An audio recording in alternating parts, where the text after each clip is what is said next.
name is Joy Harrington. I am your host. So last night I was reading a bedtime story to Scarlett, and she picked a book by Max Lucado, and I think it's called The Little Acorn or The Little Oak Tree or something like that. You can look it up. It's a great book. If you have kids, I highly recommend it. But the whole premise of the story is this little acorn being told by his mom ever since he's an acorn. His mom tree tells him, don't worry, within you is a great oak. Just be the tree God made you to be. And then, of course, he goes on this big journey.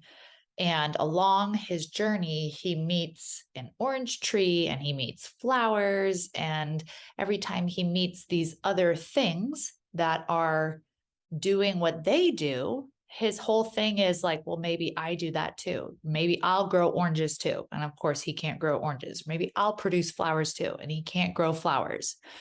And the whole story comes down to him realizing what he does as an oak tree that doesn't produce any kind of fruit or any kind of flowers or really quote unquote do anything important in the world. And I won't spoil it for you because you can get the book and read it to your kids. But the entire point of the book is trusting God that within him is a great oak, and all he has to do is be the tree that God made him to be instead of trying to be like everybody else. And there's this moment at the end of the story that always makes me cry, and Scarlett knows, so she'll pick the book literally because she wants to see mom cry, where he realizes that what he does is valuable too, even though he's not producing fruit or flowers or something like that, like these other like cool, important things do. And I think it always makes me cry because all of us have an inner child inside that wants to know, are we important? Do we have value? And our whole lives growing up, we're constantly looking at other people and feeling like we don't measure up because we're not as cool as them, or we're not as knowledgeable as them, or we don't do what they do. We don't have the gifts that they do. We don't have the looks that they do. We don't have the charisma they do, whatever it is. From the time you're a little child, all through, especially high school, everyone knows that was like the worst in high school. And then even getting into, your 20s and getting a job or a career or starting a business. And then even in your parenting or in your marriage, it's always this game of like, do I have what other people have? Am I valuable like other people are valuable? Am I producing in a way that's seen besides these people that produce in a way that are obviously seen, right? And God is wanting to say, that we don't determine our value, that our value is not determined by what is seen, that he inherently has value within us.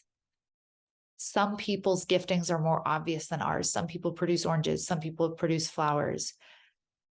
But that when we focus on other people's giftings, when we focus on what we think is valuable in other people, we miss the value that he has placed in us. And our job is to walk out what he is showing us. Our job is to walk out what he has called us to do, not what everyone else is doing. And it is so easy to get caught up in what everyone else is doing. In fact, it's why we go take all these courses. It's why we hire all these mentors, right? We want to learn their way or what they're doing or their giftings. We want to coach the way they're coaching. We want to build a business the way they're building a business. And that's not actually what God has called us to. God has called us to be unique. God has called us to be individual. God has put his own plan within us. And we constantly go searching out there to find it when it's a blueprint he put inside of us, just like he puts inside of an acorn to grow into a tree. The acorn doesn't have to know how. The acorn doesn't have to try to figure it out. The acorn doesn't have to try to make it happen. He just literally has to trust. And God makes him into the tree. God makes him into the tree, and God brings out his inherent value. And guess what? His inherent value isn't quote unquote producing. His inherent value isn't in having these shiny gifts.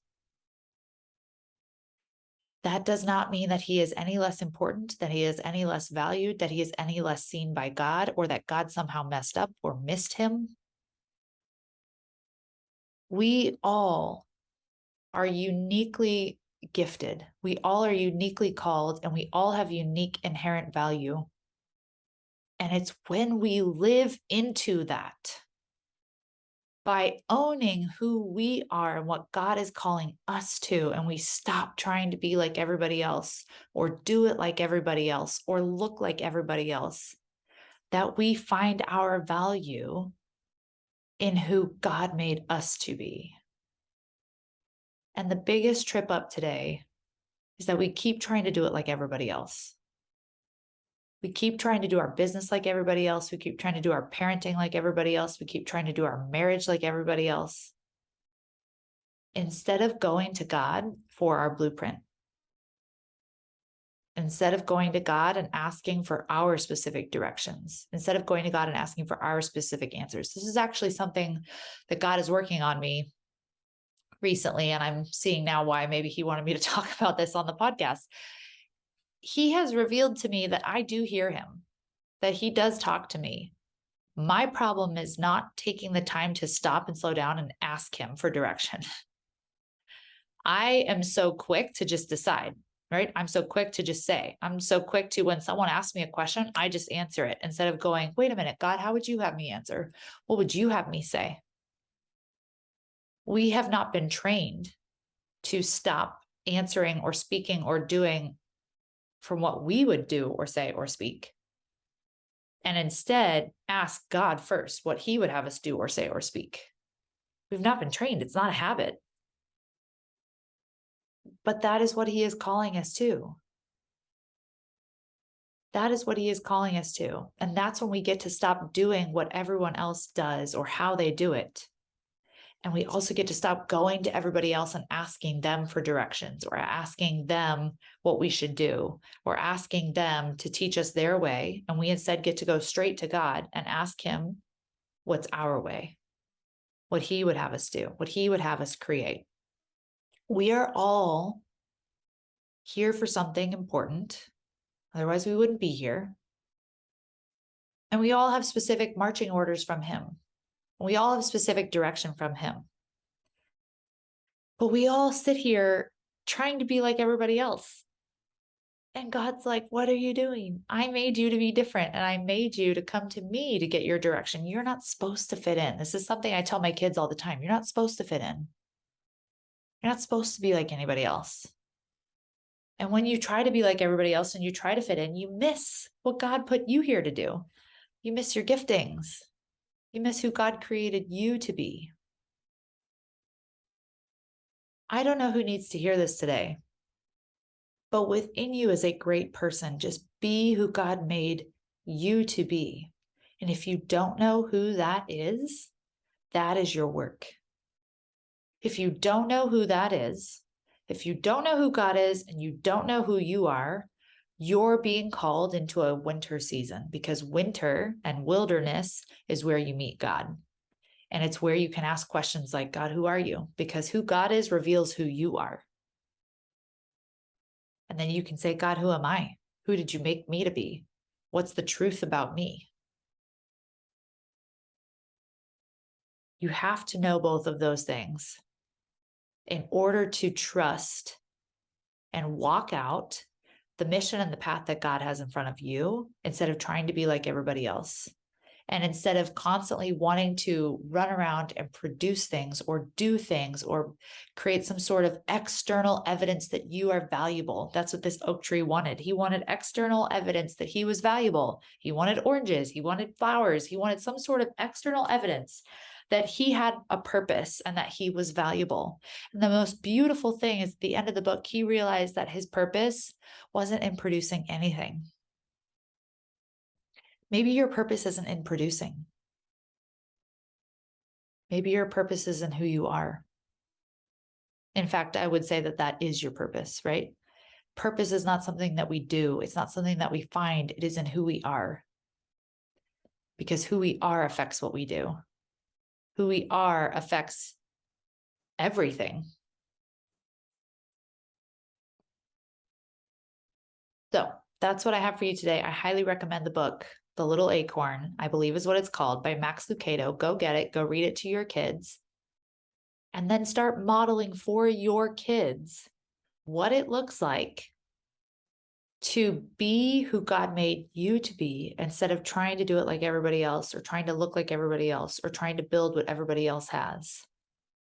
How can you start modeling that to your kids of going to God for that instead of going to others for that? How can you model to your kids what it looks like to trust that your inherent value is in who you are? It's not in what you do or produce. If you truly believe that your inherent value was not in what you produced, what would change? Who would you be? What would you do? Go chew on those questions. Tag me on Instagram if you love this episode at joyharrington.ig. Would love to hear your feedback. And if you want more of this, this is going to be, again, another focus in Equipped 2023. It's a live mentorship program next year for women who want to step fully into who God has created them to be, the mission that He's given them to live out on this earth in all their roles as wife, mother, business owner, or not. But you definitely have a mission. You're a chain breaker, all of those things. God wants us to do this with excellence. He wants us to equip ourselves with the tools that He has for us so that we can live in freedom, so that we can thrive, so that we can actually heal, so that we can actually help other people, so we can have impact, so we can help our children grow up into their missions, all of it. We're going to be going deep in that group. There's an application in my bio over on Instagram. Would love to see you in the group. All right. I will talk to you later. Have a great week.